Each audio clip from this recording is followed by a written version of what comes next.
इस समय सभी जगहों पर शुष्क और साफ मौसम बना हुआ है। नमस्कार, स्वागत आपका मौसम तक चैनल पर। मैं हूं देवेंद्र त्रिपाठी। दोस्तों, इस वीडियो में हम बात करेंगे 12 से 18 नवंबर के बीच में कैसा रहेगा महाराष्ट्र राज्य में मौसम।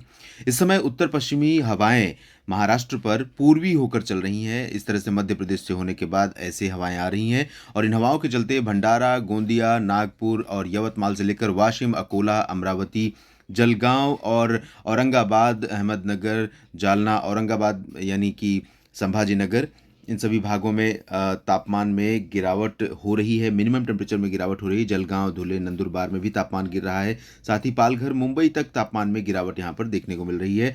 कुछ गिरावट तापमान में चंद्रपुर और हिंगोली, जालना, परभणी में भी हुई है इन हवाओं के चलते।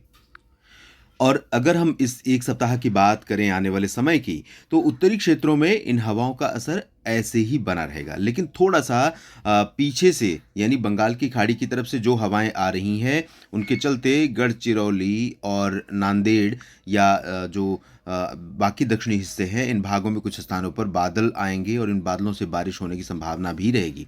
तो बादल कहाँ आ सकते हैं, बारिश कहाँ हो सकती है? बादल गढ़चिरौली, नांदेड़ और परभणी, लातूर, उस्मानाबाद, सोलापुर, सांगली, सतारा, कोल्हापुर, सिंधुदुर्ग, रत्नागिरी, इन भागों में बादल आ सकते हैं। पुणे और रायगढ़ तक बादल आने की संभावना यहाँ पर दिखाई दे रही है।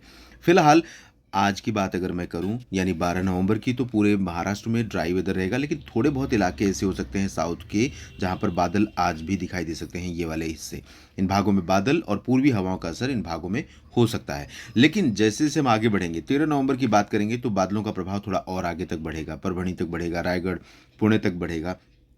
और 14, 15, 16 नवंबर, इन इन 3 दिनों के दौरान ये जो दक्षिणी हिस्से हैं, गढ़चिरौली से लेकर रायगढ़ तक, बादल तो मुंबई तक भी पहुंचेंगे 14 और 15 नवंबर के आसपास। और जब यहाँ पर बादल पहुंचेंगे मुंबई, ठाणे और आसपास के इलाकों में, तो लोगों को लगेगा बारिश हो सकती है, लेकिन यहाँ पर बारिश की उम्मीदें कम रहेंगी। अलीबाग से नीचे का जो हिस्सा रहेगा, इन भागों में, पुणे और इन भागों में बारिश होने की संभावनाएं रहेंगी 14-15 को। और 16 नवंबर आते आते जो बारिश का दायरा है वो सिमट जाएगा सिर्फ मध्य महाराष्ट्र के कुछ हिस्सों तक, यानी सतारा, पुणे और रायगढ़, यानी अलीबाग और सिंधुदुर्ग के बीच में, ये वाले हिस्से में।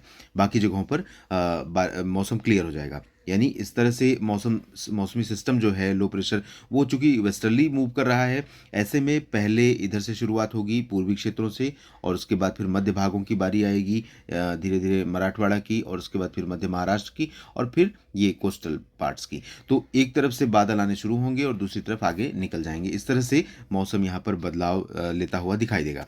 तो ओवरऑल कह सकते हैं कि सिंधुदुर्ग, कोल्हापुर, रत्नागिरी, सांगली, सतारा, सोलापुर, उस्मानाबाद, लातूर, बीड, नांदेड़, परभणी, हिंगोली और यहाँ तक कि जालना के कुछ हिस्सों में, पुणे और अहमदनगर के कुछ भागों में, रायगढ़ के दक्षिणी हिस्सों में, और इधर चंद्रपुर, गढ़चिरौली के दक्षिणी भागों में कहीं कहीं पर वर्षा इस सप्ताह होने की संभावना है। इसके ऊपर मुंबई, ठाणे, पालघर, नासिक और संभाजीनगर, जालना के ऊपरी हिस्से, धुले, नंदुरबार, जलगांव, बुल्ढाना, अकोला, अमरावती, वाशिम, यवतमाल, वर्धा, नागपुर, भंडारा, गोंदिया, चंद्रपुर के दक्षिणी हिस्से, उत्तरी हिस्से और गढ़चिरौली के उत्तरी हिस्सों में क्लियर और ड्राई वेदर पूरे सप्ताह बना रहेगा। और इन भागों में हवाएं भी चलती रहेंगी उत्तर पश्चिमी दिशा की।